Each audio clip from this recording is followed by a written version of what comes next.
Pour ne rater aucune de nos vidéos, n'oubliez pas de vous abonner et d'activer la cloche. Bienvenue à toutes et à tous, vous êtes bien sur Les Indiscrets, votre rendez-vous hebdomadaire sur le média animé par Niels Wilke. Chaque semaine, nous décortiquons pour vous tous les aspects de la politique française, notamment grâce aux sources de Niels dans les partis et coalitions.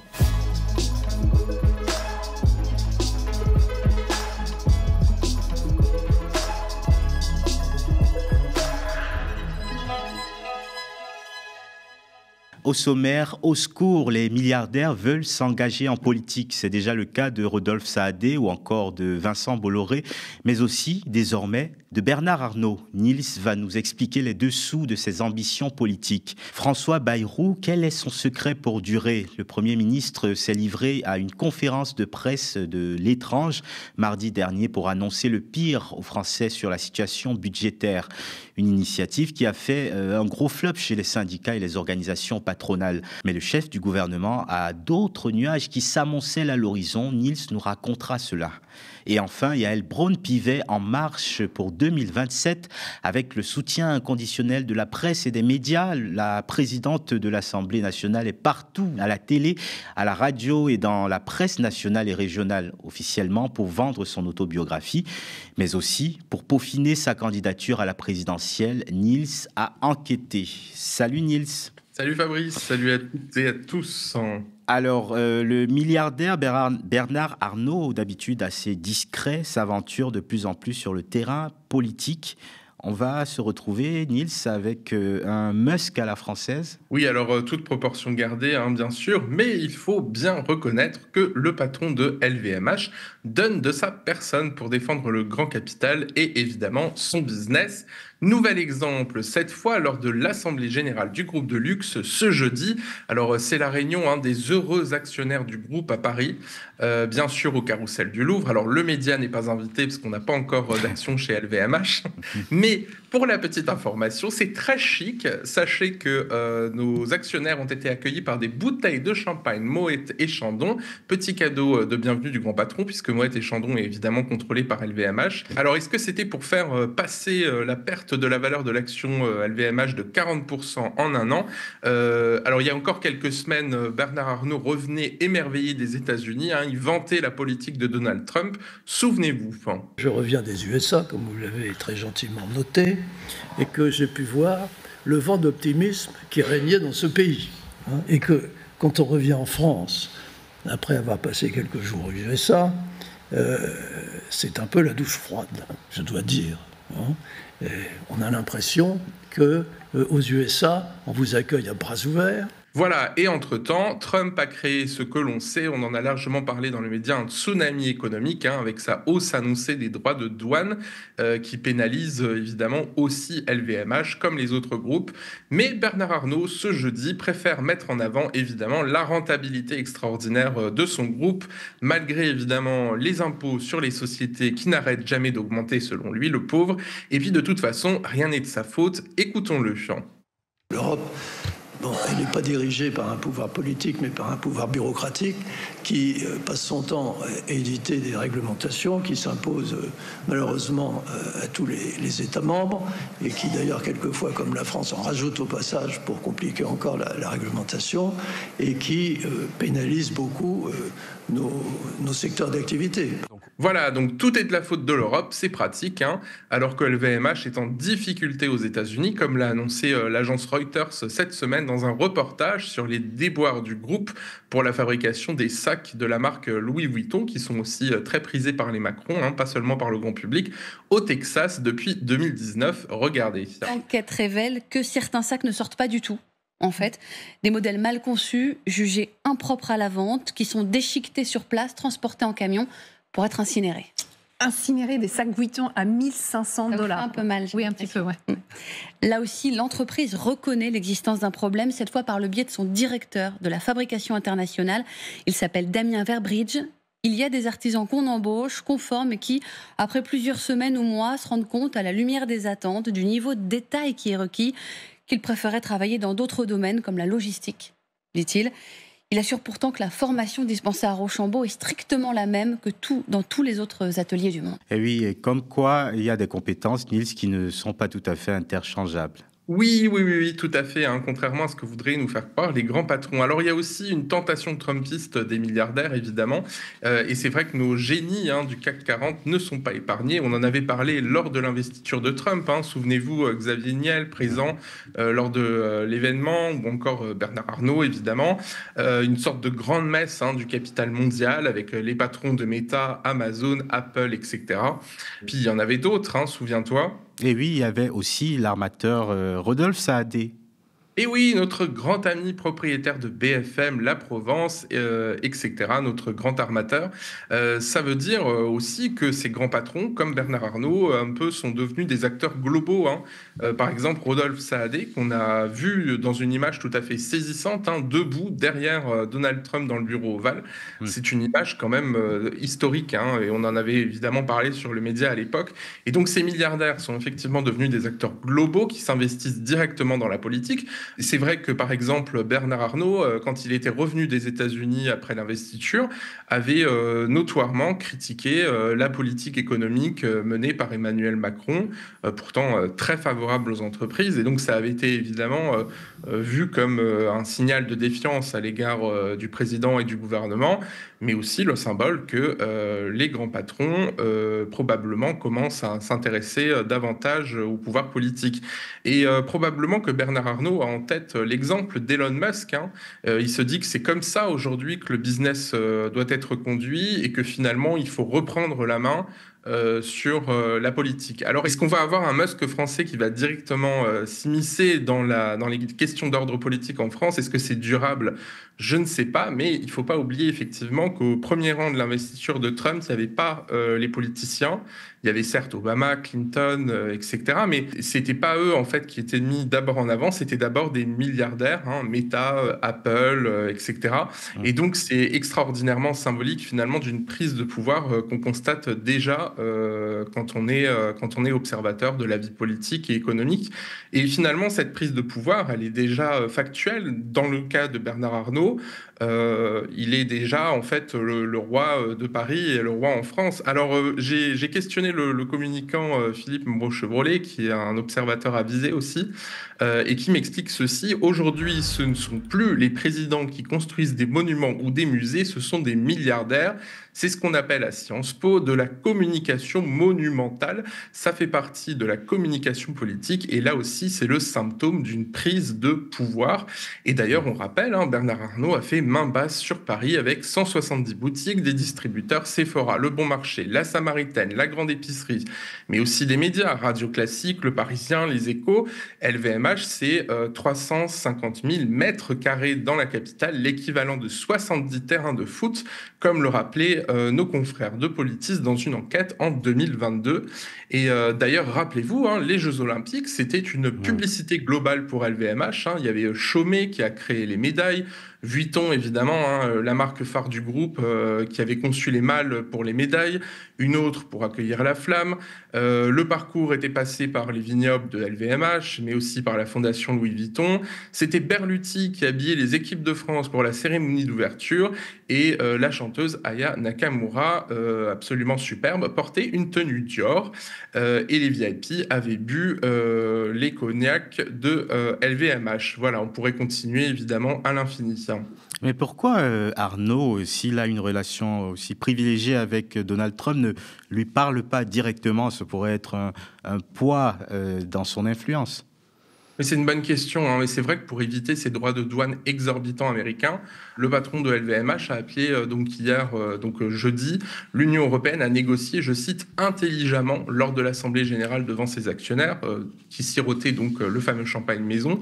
Il suggère même de créer une zone de libre-échange avec les États-Unis. Alors, ça donne quand même l'impression qu'il se défausse effectivement sur l'Union européenne, alors que Macron vient d'appeler justement au patriotisme économique. Il a notamment appelé les grands patrons français à bloquer leurs investissements aux États-Unis pour répondre symboliquement à ces droits de douane. Et là, c'est vrai que notre génie du CAC 40 semble avoir au fond un petit peu peur, hein, et c'est pour ça qu'il continue de flatter Trump au lieu effectivement de l'appeler ou de se confronter à lui. L'Europe en ce moment, en plus, l'Union européenne essaye de s'entendre sur des mesures un peu protectionnistes en fait pour répondre finalement comme un égal à Donald Trump. Et c'est vrai que Bernard Arnault semble en fait faire jeu personnel.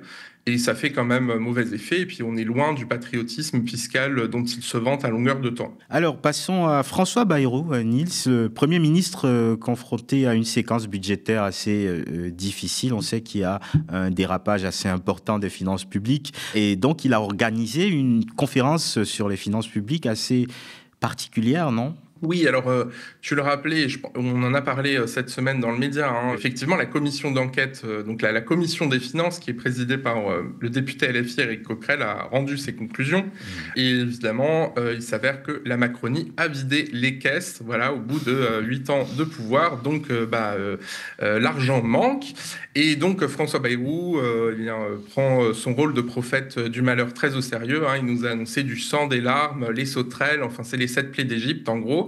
Un exercice de dramatisation de la situation pour faire passer la pilule amère de la hausse des impôts. Non, je plaisante, de la baisse des dépenses publiques, évidemment. Voilà, comme si les Français n'avaient pas, les Français de base en tout cas, n'avaient pas suffisamment de difficultés actuellement. Alors, c'était un petit peu lunaire, effectivement, cette conférence mardi, parce que selon lui, seule une prise de conscience collective peut soutenir une action déterminée. Alors, en guise d'action déterminée, les représentants politiques, syndicaux, patronaux, etc., qui étaient présents, ont plutôt eu droit à du blabla sans aucune décision concrète. Regardez, c'était assez saisissant, un extrait de cette conférence. Du point de vue de la société, l'exclusion du travail est un malheur. Et cette exclusion, si vous regardez bien la courbe, et la courbe bleue, cette exclusion, elle se concentre sur les plus jeunes, sur les juniors, et sur les plus âgés du monde du travail, sur les seniors. Les jeunes Français travaillent beaucoup moins le taux d'emploi des jeunes Français est beaucoup plus faible que chez nos voisins européens, et le taux d'emploi des seniors est aussi plus faible que chez nos voisins européens. C'est l'explication brute du taux d'emploi qui est faible chez les travailleurs français. Voilà la première série d'explications. Et il a même pensé au graphique. C'était un vrai exercice de pédagogie du prof Bayrou. Oui, alors je te confirme que ça a énervé tous les participants que j'ai contactés pour préparer cette émission, d'autant qu'il a séché juste avant, ça c'est une petite info, le comité d'alerte sur le budget 2025, puisque tout le monde était convié effectivement à faire un constat partagé sur effectivement l'urgence budgétaire à laquelle est confrontée la France. Et donc Bayrou a préféré peaufiner son fameux discours pour les caméras. Et donc il y a même un conseiller d'un ministre qui me disait « mais c'est hyper méprisant, c'est très maladroit, en fait c'est du pur Bayrou ». Et c'est intéressant finalement cette séquence, parce que François Bayrou, il se pique toujours d'être l'antithèse de Macron, des macronistes, des spécialistes de la politique. Il raconte toujours son passé d'agriculteur, proche de la terre, voilà, c'est le notable de Pau. Bon, alors en ce moment, c'est vrai que l'image est moins vendeuse avec le scandale de Betterham, mais enfin bon, quand même. Et ces conseils municipaux auxquels il participe toujours à Pau, puisqu'il est resté maire, auraient dû lui apprendre que le pays et les Français sont quand même assez bien informés de la situation financière catastrophique de la France, dont les effets d'ailleurs se font déjà sentir, parce qu'il y a des coupes dans les finances publiques, et ça a des conséquences très concrètes pour les Français. Je pense à l'assurance chômage, les droits des chômeurs sont coupés, je pense aux dépenses de santé, voilà, on peut pas dire que les hôpitaux aillent beaucoup mieux. Voilà, donc finalement, est-ce que François Bayrou fait pas un peu de la méthode Coué ? Et alors, il a annoncé que les grandes orientations et les grands choix budgétaires qui vont être faits seront présentés au peuple avant le 14 juillet. En tout cas, c'est ce qu'il a promis. Donc, remarque d'un député de gauche, en fait, il a seulement annoncé qu'il voulait tenir 3 mois de plus à Matignon. Et c'est pas seulement la gauche, c'est un petit peu l'ensemble de la classe politique qui l'a compris comme ça. Et puis, tout le monde était assez agacé par, effectivement, cette séquence politique. D'ailleurs, les syndicats eux-mêmes sont ressortis assez méfiants et assez furieux de cette conférence. Hein. J'ai discuté avec la CGT ou même avec la CFDT et finalement, me disait un syndicaliste, on a vraiment eu l'impression que c'était une manière de préparer des lendemains assez douloureux pour les travailleurs. Et surtout, ce qui a été retenu par les participants et par les observateurs, c'est que François Bayrou, le gouvernement, Emmanuel Macron aussi, reste toujours sourd à l'idée d'augmenter les ressources en faveur des services publics et des systèmes de solidarité au moment où on en aurait le plus besoin. Et d'ailleurs, même Maryse Léon, hein, la secrétaire générale de la CFDT, c'est pas une grande révolutionnaire, a annoncé que c'était voilà, une manière un petit peu de noircir le tableau, puisqu'on a quand même entendu François Bayrou expliquer notamment que les Français ne travaillent pas assez, que le pays dépense trop et que la dette est devenue insoutenable. Sophie Binet, notamment la secrétaire générale de la CGT, a parlé d'une opération de com du gouvernement et évidemment pas du dialogue pour entretenir un climat anxiogène et installer l'idée selon laquelle, je cite, les travailleurs seront tenus de faire des sacrifices. Même la CFE-CGC, François Omeril, hein, qui n'est pas non plus un grand gauchiste, a dit « ça me rappelle les réunions dans les entreprises avant les négociations salariales. Vous avez le patron qui pendant plusieurs heures décrit un contexte absolument catastrophique et en tire la conclusion que ce sont les salariés qui vont devoir se serrer la ceinture. » Voilà, donc ça te donne un petit peu l'idée générale, disons, de l'ambiance après cette conférence de presse. Alors en plus, François Bayrou a dit que rien n'était tabou, hein, donc ça, on sait ce que ça veut dire dans le langage gouvernemental ultralibéral. Ça veut dire en gros des coupes budgétaires. Et donc les oppositions, le Rassemblement national et le PS en tête, brandissent déjà des menaces de censure à suivre. Yaël Braun-Pivet, à présent, Niels, elle ne prend pas de congé. C'est moi ou elle est partout en ce moment? Notre invitée ce matin, Yaël Braun-Pivet, présidente de l'Assemblée nationale. Bonjour. Bonjour. Yaël Braun-Pivet, bonjour. Bonjour. Bonjour. Et bienvenue sur Inter. C'est un livre très personnel. Yaël Braun-Pivet, bonjour. Bonjour. Première question, est-ce que vous vous préparez? À quoi? Pivet, présidente de l'Assemblée nationale, bonsoir. Bonsoir. Merci d'avoir accepté notre invitation. Les Français sont très paradoxaux. Ils détestent les politiques au sens large. Mais ils aiment bien leur mère, mais ils aiment bien le politique qu'ils connaissent. Et quand ils vous le disent, ils me le disent, ils vont me dire « Ah non, mais eux, non, mais toi, oui ». Non, c'est pas un effet d'optique. Hein. En principe, du 11 au 29 avril, nos parlementaires prennent une pause. Alors, pas seulement les parlementaires, hein, il y a aussi les collaborateurs et certains salariés de l'Assemblée nationale. Tout le monde a un petit peu besoin de souffler. Les commissions permanentes et les examens en séance publique sont suspendus.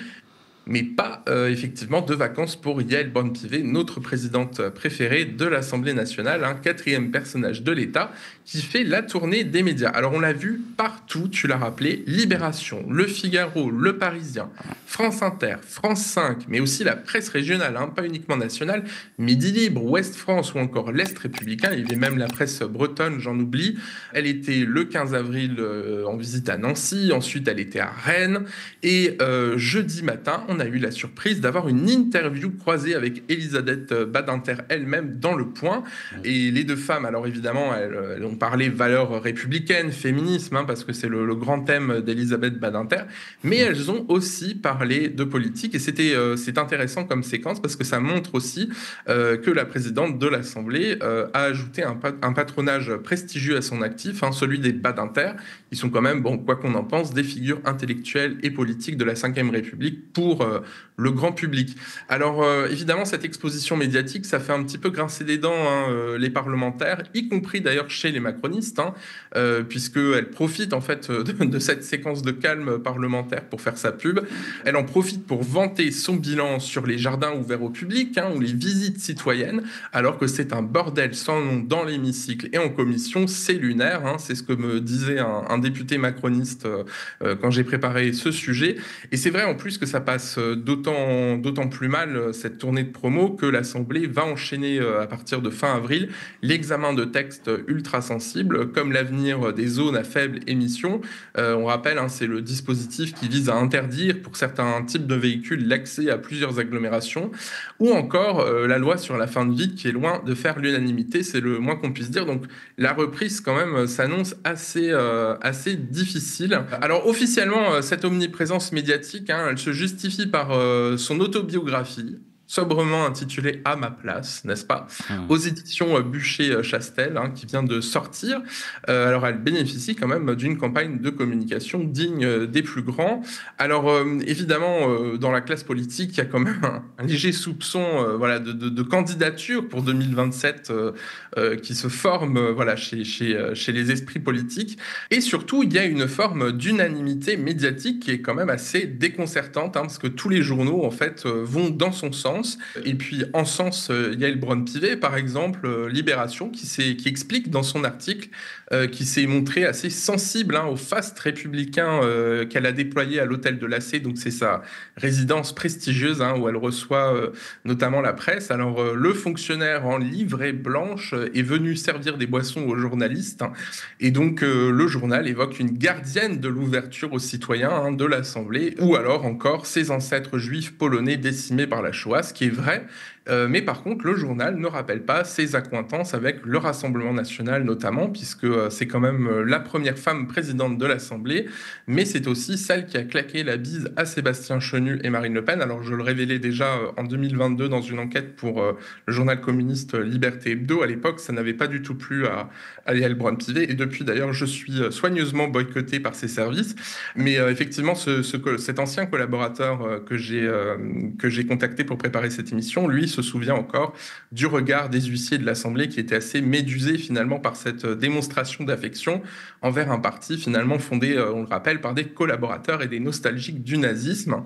Alors elle était aussi, pour mémoire, accusée d'avoir noué une entente tacite avec le Rassemblement national pour obtenir sa réélection au perchoir après la dissolution. C'était le Figaro qui en avait parlé en juillet dernier. Évidemment, l'intéressé dément et parle d'une nouvelle polémique qui n'a aucun sens. Comprendre, c'est nous qui avons mal compris. Voilà.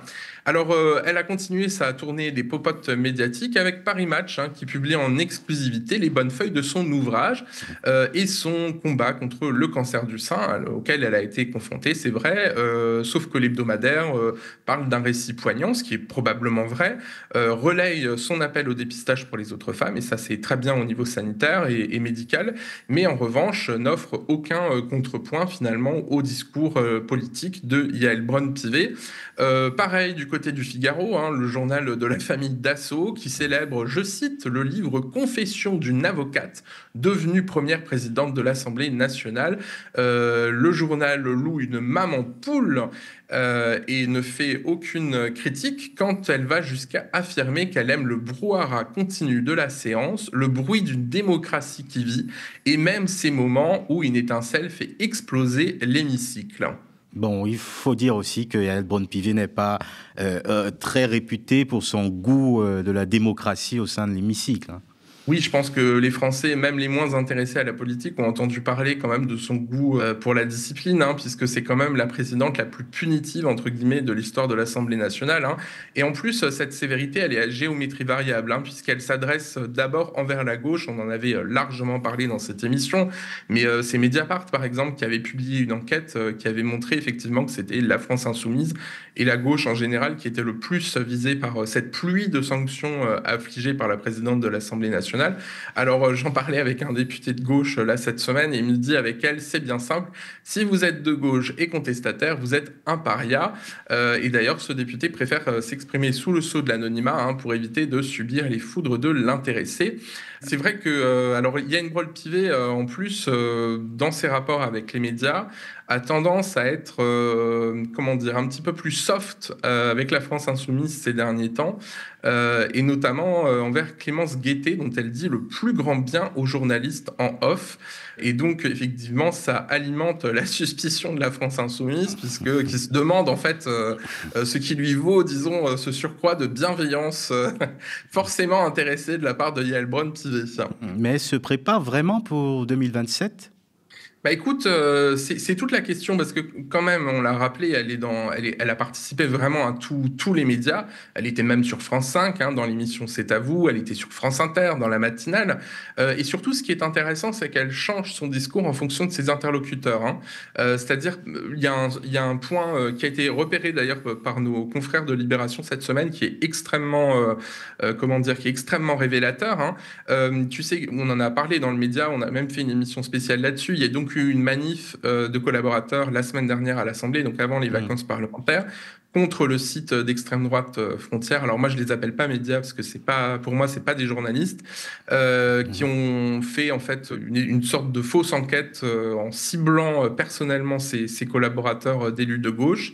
Et donc, il y a eu effectivement une manifestation de collaborateurs qui étaient légitimement inquiets à l'idée d'être ciblés par l'extrême droite à travers ce pseudo-article.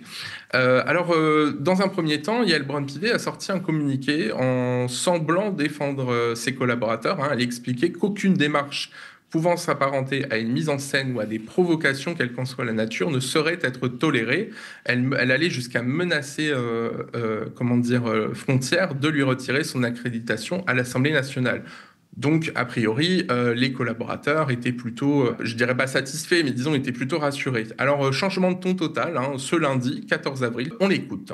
Le problème, c'est que cette manifestation, en fait, cause un trouble à l'ordre public, puisqu'on a une confrontation entre les journalistes dont ils ne souhaitent pas la présence et eux, qu'il y a des députés qui viennent et qui essayent de se mêler de tout ça. Et là, moi, je dis stop. Et donc, il me faut, moi, faire en sorte que l'on puisse accéder à l'hémicycle. Donc, j'ai fait dégager les accès. J'ai fait exfiltrer les journalistes parce que je considérais que leur sécurité était amoindrie dans ce contexte-là. J'ai dit aux parlementaires qui étaient intervenus que ce n'était pas leur boulot d'intervenir, que moi, j'avais des agents pour ce faire et qu'ils me laissent rétablir les conditions de sécurité dans l'enceinte de l'Assemblée nationale. Voilà, donc changement total de discours, et puis quand même à la France insoumise une certaine sidération. J'ai sollicité un éminent député LFI qui est très connu médiatiquement, qui me dit mais c'est bizarre parce qu'on avait eu l'impression qu'elle avait effectivement de la compréhension pour nos collaborateurs après l'attitude et la mise en scène, je cite, de la provocation des membres de Frontières. Donc on voit vraiment qu'elle change son discours en fonction de ses interlocuteurs. Et un député de gauche auquel je parlais, donc qui n'est pas de la France insoumise cette fois, c'est plutôt un député, disons le socialiste, qui me dit c'est un caméléon, finalement, elle change de couleur et de forme pour plaire au plus grand monde.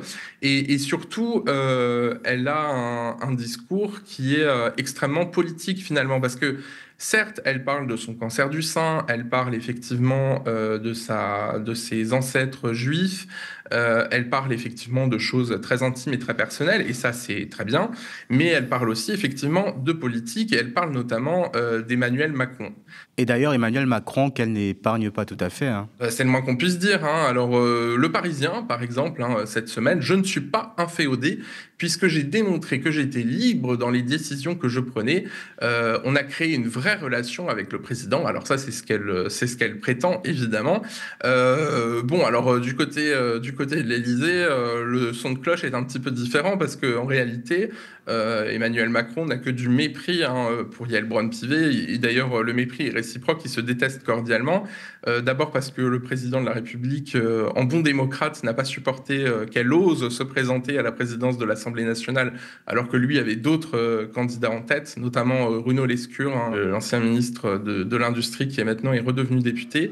Et puis, surtout, elle ne lui pardonne pas, elle, de ne pas l'avoir soutenu, certes, mais surtout d'avoir, dit-elle, subi des commentaires sexistes de la part de son entourage. Alors c'est tout à fait possible, puisque il s'agit évidemment pas de la contredire sur ce point, parce que l'entourage d'Emmanuel Macron est quand même connu pour être ce qu'on appelle un boys club. Le Monde notamment en a parlé dans des enquêtes.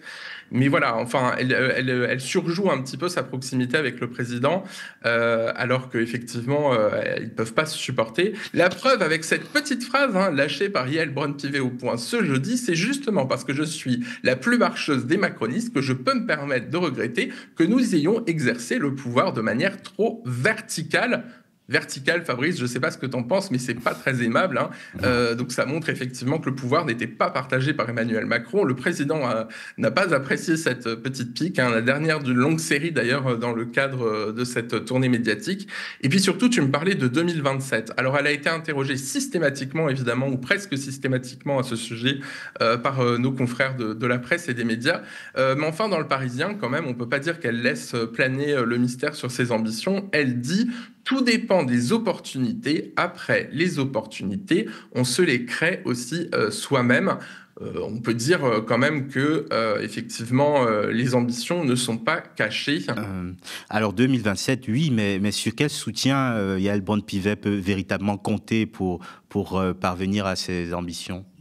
Oui, c'est un peu là, effectivement, que ça pêche, en fait, parce que, alors certes, elle est macroniste, hein, et puis elle a quelques soutiens au sein de Renaissance, mais enfin, pour le moment, elle n'a pas vraiment de base militante au sein du parti. Et d'ailleurs, ça peut expliquer cette tournée médiatique. C'est aussi pour se faire davantage connaître des Français.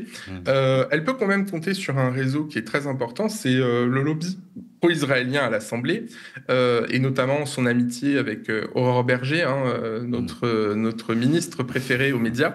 Elles ont un peu les mêmes réseaux, hein, et on l'a vu notamment lors des voyages en Israël après les terribles massacres du 7 octobre.